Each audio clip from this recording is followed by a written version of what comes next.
முத்தரையர்களின் அரசியல் அதிகார மீட்பு மாநாடு.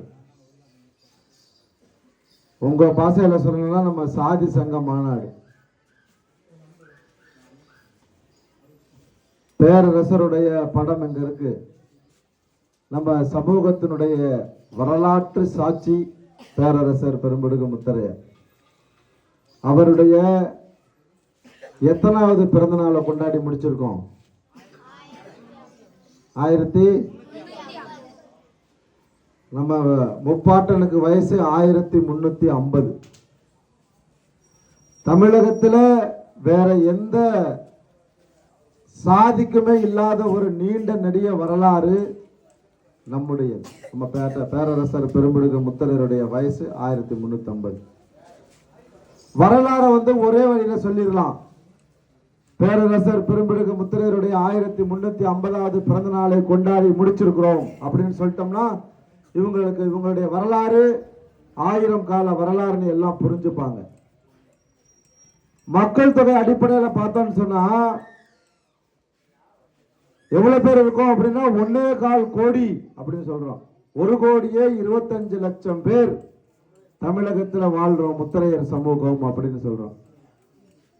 இதை மற்றவங்க ஏத்துக்க மாட்டாங்க.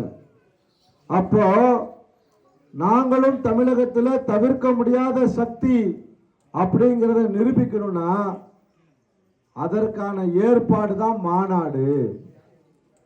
தனித்தனியா எண்ணிக்கையை சொன்னா கூட நம்ப மாட்டாங்க. அப்ப நாம நிரூபித்து காட்ட வேண்டிய கட்டாயத்தில் இருக்கோம். அந்த மாநாட்டுக்கு பேர் தான் நாம ஒரு பெரும் கூட்டம் கூடுறோம். அந்த கூட்டத்துக்கு பேர் தான் மாநாடு.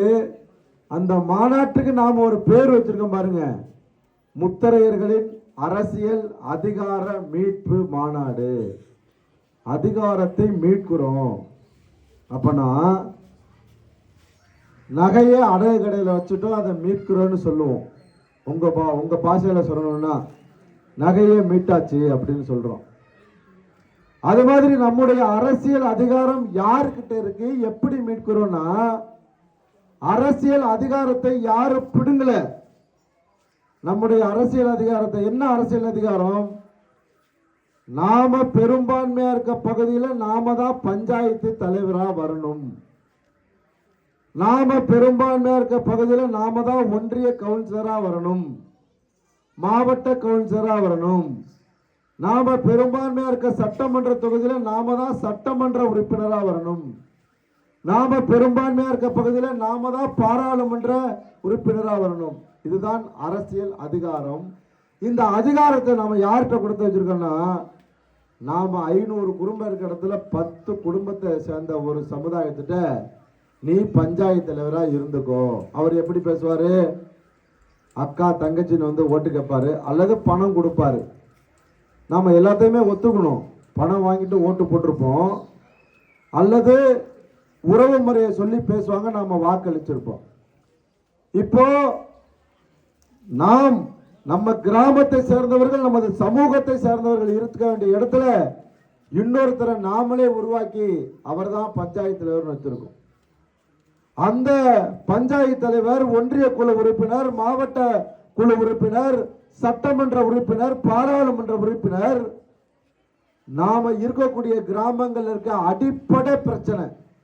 ஒரு கிராமம்னு சொன்னா அதுல தண்ணி தினந்தோறும் வரணும். ஒரு கிராமம்னு சொன்னா தெருவிளக்கு எரியணும். ஒரு கிராமம்னு சொன்னா நல்ல சாலைகள் இருக்கணும், சாக்கடை இருக்கணும், சாக்கடை வசதி இருக்கணும். இதுதான் நல்ல கிராமம். நம்ம கிராமங்கள்லாம் அப்படி இருக்கா?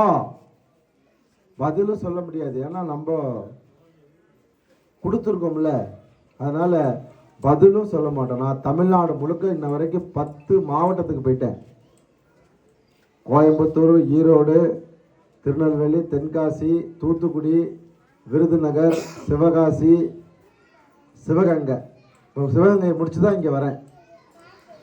எல்லா ஊருக்கும் போகும்போதும் அங்க இருக்கக்கூடிய தாய்மார்கள் சொல்றது, சகோதர சகோதரிகள் சொல்றது, தண்ணி 3 நாள் ஆகுது, 2 நாள் 3 நாளுக்கு ஒரு தடவை தான் தண்ணி கொடுக்குறாங்க.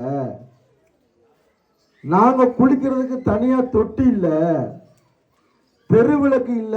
இது மாதிரி ஒரு மந்தையில பேசுறேன், லைட்டே கிடையாது, இருட்டுல நின்று பேசுறேன் நான். இது ஒரு அடிப்படை தேவை. நாங்க எங்களுக்கு ஸ்கூல் கட்டி கொடுங்க, கல்லூரியை நாங்க அதிகமா இருக்கிற இடத்துல கொடுங்க, புதுசா பஸ் கொடுங்க, அதெல்லாம் கேட்கல. எங்க கிராமத்தில் இருக்கக்கூடிய அடிப்படை பிரச்சனை இது. இதை தீர்க்க தவறினவனுக்கு நாம இத்தனை காலமா ஓட்டு போட்டிருக்கோம், அரசியல் அதிகாரத்தை அவன் கையில கொடுத்துருக்கோம். இனிமே அவங்கிட்ட உள்ளாட்சியில் அதிகாரம் அவங்கிட்ட போக கூடாது. அது நம்ம ஆளுகளே நம்மளை ஆளணும் அப்படிங்கிறதுக்காக தான் முத்திரையர்களின் அரசியல் அதிகாரம் மீட்பு மாநாடுன்னு போடுறோம். இனி அதிகாரம் நம் கையில.